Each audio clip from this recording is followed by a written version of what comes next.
राजा भोज किसी भी सूरत में सिंहासन पर बैठने का मोह छोड़ नहीं पा रहे थे। छठे दिन फिर वे राजसी वैभव के साथ तैयार थे बैठने के लिए। तभी छठी पुतली रविभामा ने उन्हें रोक दिया। सुनो राजन, ये सिंहासन परम प्रतापी राजा विक्रमादित्य का है। क्या तुम उनकी दानवीरता और शौर्य का मुकाबला कर सकते हो? एक दिन विक्रमादित्य क्षिप्रा नदी के तट पर बने हुए अपने महल से प्राकृतिक सौंदर्य को निहार रहे थे।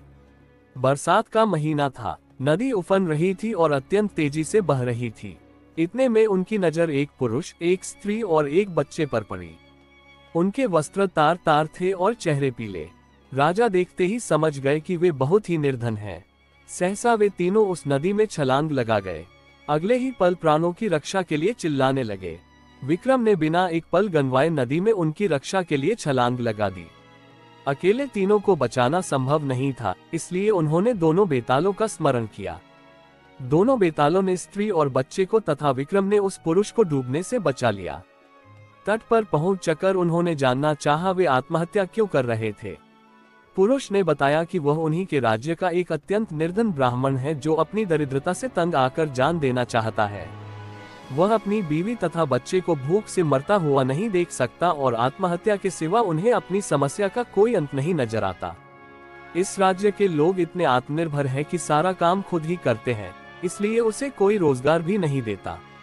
राजा विक्रम ने ब्राह्मण से कहा कि वह उनके अतिथिशाला में जब तक चाहे अपने परिवार के साथ रह सकता है, उसकी हर जरूरत पूरी की जाएगी। ब्राह्मण ने कहा कि रहने में तो कोई हर्ज नहीं है, लेकिन उसे डर है कि कुछ समय बाद आतिथ्य में कमी आ जाएगी और उसे अपमानित होकर जाना पड़ेगा। उसकी देखरेख के लिए नौकर चाकर नियुक्त कर दिए गए। वे मौज से रहते, अपनी मर्जी से खाते पीते और आरामदेह पलंग पर सोते। किसी चीज की उन्हें कमी नहीं थी, लेकिन वे सफाई पर बिल्कुल ध्यान नहीं देते। जो कपड़े पहनते थे उन्हें कई दिनों तक नहीं बदलते। जहां सोते वहीं थूकते और मलमूत्र त्याग भी कर देते। चारों तरफ गंदगी ही गंदगी फैल गई। दुर्गंध के मारे उनका स्थान एक पल भी ठहरने लायक नहीं रहा। नौकर चाकर कुछ दिनों तक तो धीरज से सब कुछ सहते रहे, लेकिन कब तक ऐसा चलता। राजा के कोप की भी उन्होंने परवाह नहीं की और भाग खड़े हुए। राजा ने कई अन्य नौकर भेजे, पर सबके सब एक ही जैसे निकले। सबके लिए ये काम असंभव साबित हुआ। तब विक्रम ने खुद ही उनकी सेवा का बीड़ा उठाया। उठते बैठते, सोते जगते वे ब्राह्मण परिवार की हर इच्छा पूरी करते। दुर्गंध के मारे माथा फटा जाता, फिर भी कभी अपशब्द का व्यवहार नहीं करते।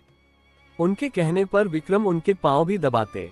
ब्राह्मण परिवार ने हर संभव प्रयत्न किया कि विक्रम उनके आतिथ्य से तंग आकर अतिथि सत्कार भूल जाएं और अभद्रता से पेश आएं, मगर उनकी कोशिश असफल रही। बड़े सब्र से विक्रम उनकी सेवा में लगे रहे, कभी उन्हें शिकायत का कोई मौका नहीं दिया। एक दिन ब्राह्मण ने जैसे उनकी परीक्षा लेने की ठान ली। उसने राजा को कहा कि वे उसके शरीर पर लगी विष्ठा साफ करें तथा उसे अच्छी तरह नहला धोकर साफ वस्त्र पहनाएं। विक्रम तुरंत उसकी आज्ञा मानकर अपने हाथों से विष्ठा साफ करने को बढ़े। अचानक चमत्कार हुआ। ब्राह्मण के सारे गंदे वस्त्र गायब हो गए। उसके शरीर पर देवताओं द्वारा पहने जाने वाले वस्त्र आ गए। उसका मुखमंडल तेज से प्रदीप्त हो गया। सारे शरीर से सुगंध निकलने लगी। विक्रम आश्चर्यचकित थे। तभी वह ब्राह्मण बोला कि दरअसल वह वरुण है।